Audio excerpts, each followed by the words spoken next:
नमस्कार दोस्तों, चैनल पर वापस स्वागत है।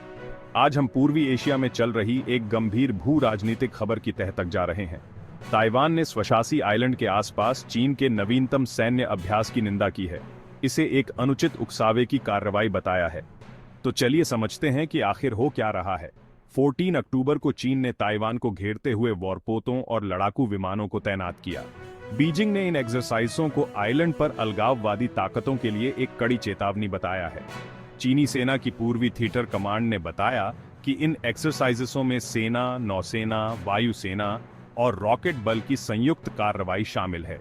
ये अभ्यास ताइवान, जलडमरू मध्य और आसपास के क्षेत्रों में आयोजित किए जा रहे हैं। ताइवान के आसपास चीन के सैन्य अभ्यास लगातार बढ़ रहे हैं, जो अक्सर बीजिंग को नाराज करने वाली घटनाओं के साथ होते हैं। अब इसे और विस्तार से समझते हैं। विश्लेषकों का मानना है कि ये अभ्यास ताइवान को लगातार दबाव में रखने और इस तरह के युद्ध खेलों को सामान्य बनाने की चीन की रणनीति का हिस्सा है। जॉइंट स्वॉर्ड 2024 नाम से चल रहे इन एक्सरसाइजों से पहले भी 5 महीने पहले इसी तरह के अभ्यास किए गए थे। चीन ने युद्ध के लिए तैयार नाम से एक प्रचार वीडियो भी जारी किया है, जिसमें लड़ाकू विमान, वॉरपोत और उभयचर हमले के जहाज दिखाए गए हैं। ताइवान के रक्षा मंत्रालय ने इसे हल्के में नहीं लिया और अभ्यास की कड़ी निंदा करते हुए जवाबी कार्रवाई में अपनी सेना को तैनात किया।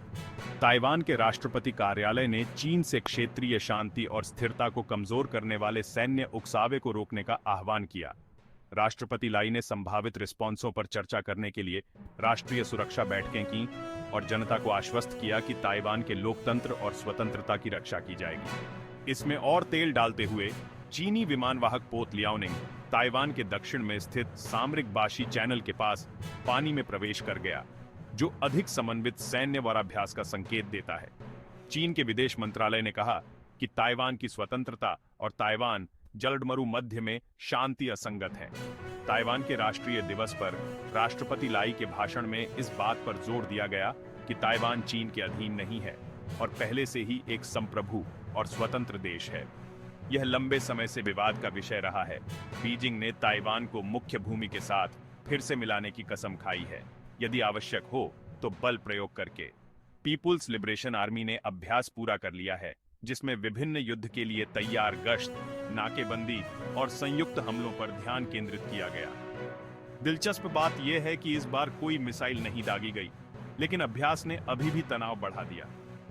अटलांटिक काउंसिल के वेन टी सुंग जैसे विशेषज्ञों का मानना है कि बीजिंग अंतर्राष्ट्रीय समुदाय को इन ताकत के प्रदर्शनों के प्रति असंवेदनशील बनाने की कोशिश कर रहा है, जबकि समन्वित प्रतिक्रिया से सावधानीपूर्वक बच रहा है। इसके जवाब में ताइवान के रक्षा मंत्रालय ने आइलैंड के आसपास लड़ाकू विमानों और वॉरपोतों सहित चीनी सैन्य संपत्तियों की एक बड़ी संख्या का पता लगाया।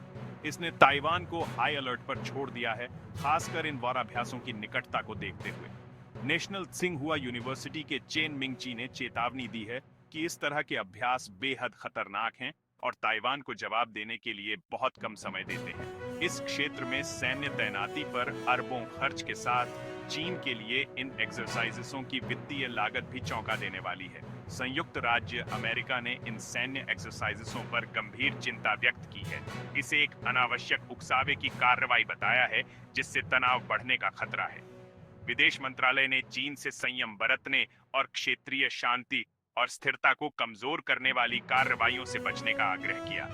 ये इस विकसित होते हालात पर ताजा अपडेट है। अगर आपको ये जानकारी उपयोगी लगी हो तो लाइक करना, सब्सक्राइब करना और नोटिफिकेशन बेल को दबाना न भूलें। देखने के लिए धन्यवाद और सूचित रहें।